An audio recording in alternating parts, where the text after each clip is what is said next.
Assalamualaikum warahmatullahi wabarakatuh. Om Swastiastu, Namo Buddhaya, salam sejahtera bagi kita semua. Tabipun. Yang terhormat Kepala Sekolah SMA Negeri 14 Bandar Lampung. Yang terhormat dosen pengampu mata kuliah PKSDH Ibu Novianti SHUT MSI. Yang terhormat Mbak Mauren Kartika dan Mbak Cantika Aswindra selaku asisten dosen mata kuliah PKSDH, serta adik-adik yang berbahagia. SMA Negeri 14 Bandar Lampung, serta para peserta yang berbahagia.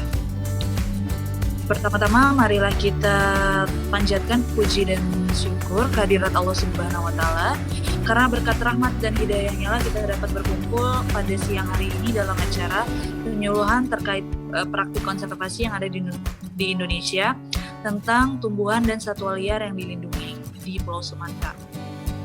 Asisten dosen Mbak Mauren Kartika, dan yang saya banggakan teman-teman kelas 12-2 siswa SMA Negeri 14 Bandar Lampung.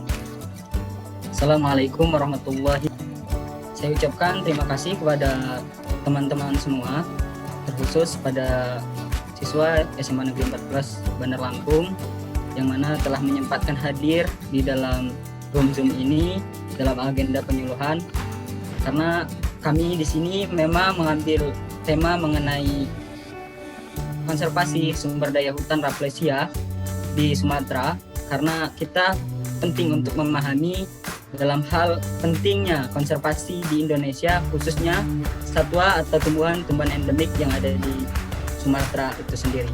Pertama ya, 1, 2, 3.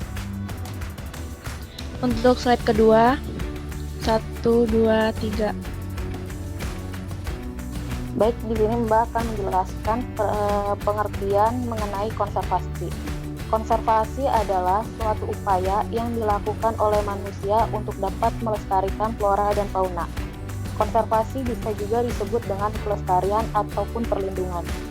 Jika secara harfiah, konservasi berasal dari bahasa Inggris, yaitu dari kata conservation yang berarti pelestarian atau perlindungan. Selanjutnya ada manfaat dari kawasan konservasi itu sendiri. Yang pertama, untuk melindungi kekayaan ekosistem alam dan memelihara proses-proses ekologi maupun keseimbangan ekosistem secara berkelanjutan. Selanjutnya ada sejarah Padma Raksasa atau Rafflesia arnoldi. Bunga Rafflesia merupakan salah satu tumbuhan dengan sifat unik dan sekaligus menyimpan misteri bagi ilmu tumbuh-tumbuhan. Rafflesia sangat unik karena jenis ini hanya berupa kuncup atau bunga mekar, tidak ada batang, daun, dan selanjutnya ada klasifikasi dari Padma Raksasa atau Rafflesia arnoldi. Tanaman ini aroma yang busuk, dan ciri yang kelima, tiap berbeda maka tanaman ini termasuk beda jenis kelamin. Di sini ada jenis-jenis Rafflesia di Indonesia. Jenis yang pertama, Rafflesia arnoldi. Rafflesia arnoldi termasuk bunga yang satu dari 3 bunga nasional di Indonesia. Yang kedua, Rafflesia bengkulunensis. Rafflesia bengkulunensis adalah salah satu jenis bunga Rafflesia yang tumbuh dan teridentifikasi di hutan Bengkulu. Jenis yang ketiga ada Rafflesia gadutensis. Rafflesia gadutensis, tanaman asli Pulau Sumatera. Tanaman jenis ini diberi nama setelah di tempat di mana dia ditemukan pertama kali, yaitu di Ulu Gadut, Sumatera Barat. Jenis yang keempat ada Rafflesia Carey. Rafflesia Carey ini ditemukan oleh tim dan ahli botani Dr. Joseph Arnold di Sungai Mana, Bengkulu Selatan. Lalu yang terakhir ada Rafflesia KTI. Rafflesia KTI merupakan jenis Rafflesia endemik yang ditemukan di Kalimantan. Rafflesia shelteri ini juga merupakan jenis Rafflesia yang paling cantik karena pada helai perigon berwarna merah marun. Terdapat bercak putih yang lebar dan dominan. Selanjutnya ada Rafflesia kemumu. Rafflesia kemumu pertama kali teridentifikasi sebagai jenis baru Rafflesia pada tahun 2017. Selanjutnya ada praktik konservasi bunga Rafflesia arnoldi di Indonesia, yaitu ada status konservasi. Status konservasi Rafflesia menurut IUCN termasuk dalam kategori terancam punah. Yang selanjutnya ada sebaran patman raksasa, yaitu Rafflesia arnoldii. Anggota suku Rafflesia cae seluruhnya merupakan tumbuhan parasit, termasuk Sapria dan Rhizanthus. Yang selanjutnya ada kondisi habitat Rafflesia. Kondisi habitat lingkungannya adalah memiliki suhu pada kisaran 25 derajat sampai 29 derajat Celcius dengan kelembapan 90% dan berada pada ketinggian 490 sampai 558 mdpl. Teman-teman, namaku Rafflesia arnoldii. Aku dijuluki Puspalangka karena aku termasuk tumbuhan langka dan endemik. Karena tidak di semua tempat aku bisa kalian temukan. Tempat hidupku sangat khusus. Aku harus hidup bersama dengan pohon inang. Nyentuh bungaku, padahal aku kan sangat sensitif. Kuncup bungaku akan ngambek sehingga tidak bisa mekar. Pembukaan lahan untuk pemukiman dan industri juga mengancam keberadaan kami. Kenalkan, nama saya Uca Rosalia dari kelas 12 IPA 2. Apakah pendidikan konservasi itu penting untuk diberikan sejak dini? Dan kenapa? Nama saya Jose Timothy Lukman Tobing dari kelas 12 MIA 2. Saya ingin bertanya, apa itu konservasi? Saya di sini akan menjawab pertanyaan dari Uca Rosalia. Pendidikan konservasi sejak dini diberikan untuk menciptakan